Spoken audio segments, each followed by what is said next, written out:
All right, let's jump right in. If you're the one in charge of a student trip across the US-Canada border, you know there's that one moment that can feel pretty high stakes, the border crossing itself. We're going to break down all the paperwork so you can make sure that moment is a total breeze.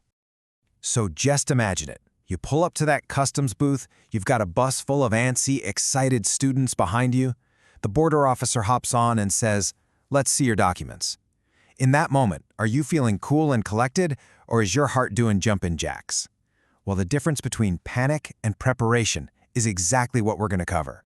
So yeah, let's swap that panic for total confidence. By the time we're done here, you're going to have a rock-solid checklist to get your group through the border without a hitch, so you can focus on, the actual trip.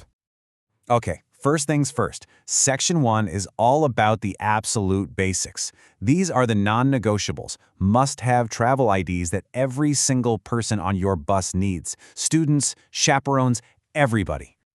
Now, the reason for all this paperwork has a fancy name, the Western Hemisphere Travel Initiative, or WHTI. You don't need to memorize that. Just know that this is the official rulebook that says what kind of ID is okay to use at the border.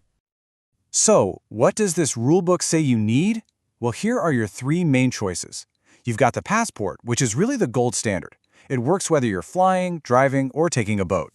The Nexus card is kind of like a fast pass for people who've already been pre-approved. And then there's the enhanced driver's license. But look at that key detail. It's only good for crossing by land or sea. This is probably the best way to think about it, because it can get confusing. A passport is like a universal key. It unlocks every door. An enhanced driver's license, or EDL, is more like a regional pass. It's perfectly fine for a bus trip, but it's a no-go if you ever need to fly. Honestly, for a student group, the easiest and safest bet is just to make sure everyone has a passport. And please do not forget this. This one detail has wrecked so many travel plans. It is not enough for a passport to be valid during the trip. It usually needs to be valid for a full 6 months after you get back. So you have got to check every single passport's expiration date way ahead of time. Okay, so that covers the ID for every single person. But let's be real, you're traveling with kids who aren't your own, so things get a little more serious. This next section is all about the critical documents you need when you're traveling with minors.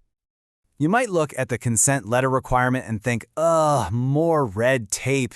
But it's so much more than that.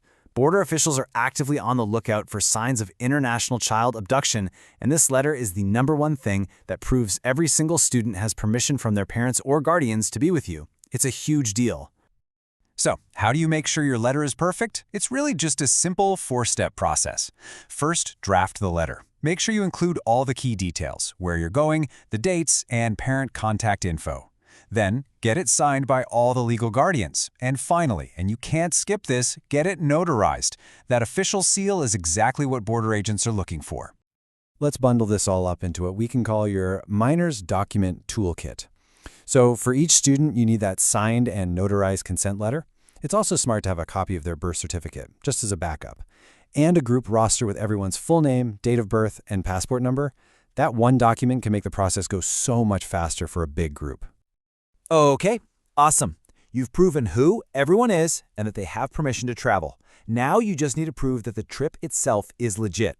This section is all about answering that big, "Why are you here?" question for the border officials. What you're really trying to do here is show the officer that this is an organized, official trip, not just a random group of people crossing the border. And the absolute best way to do that is with official paperwork from your school or organization. So here's your checklist for that. First, a formal letter on official school letterhead. It should explain the purpose of the trip, a competition, a festival, an educational tour, and include your itinerary and a list of everyone on the trip. And second, have all the students bring their school IDs. It's a great piece of secondary identification that just reinforces that you're all one cohesive group. All right, now we need to talk about some really important exceptions. It's easy to assume all your students are US or Canadian citizens, but you can't. This section covers those special cases and a few other rules that can change, and you really can't afford to miss them. This is the very first question you need to ask.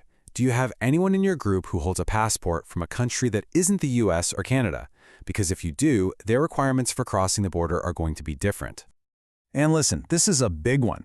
For any student who isn't a US or Canadian citizen, you have to check the specific entry rules for their nationality. They might need a visitor visa or what's called an ESTA for the US. This is not something you can do last minute.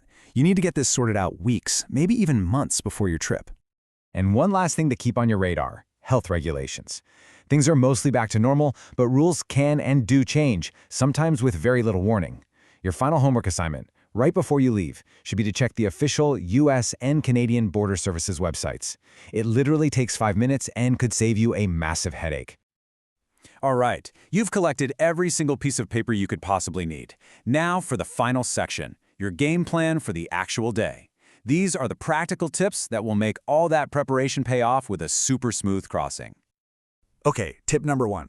This is all about how to tame that giant stack of paperwork you've put together. Do yourself a favor. Create one master binder or folder and put everything inside in a logical order. But here's the real pro tip: assign one chaperone to be the official document keeper.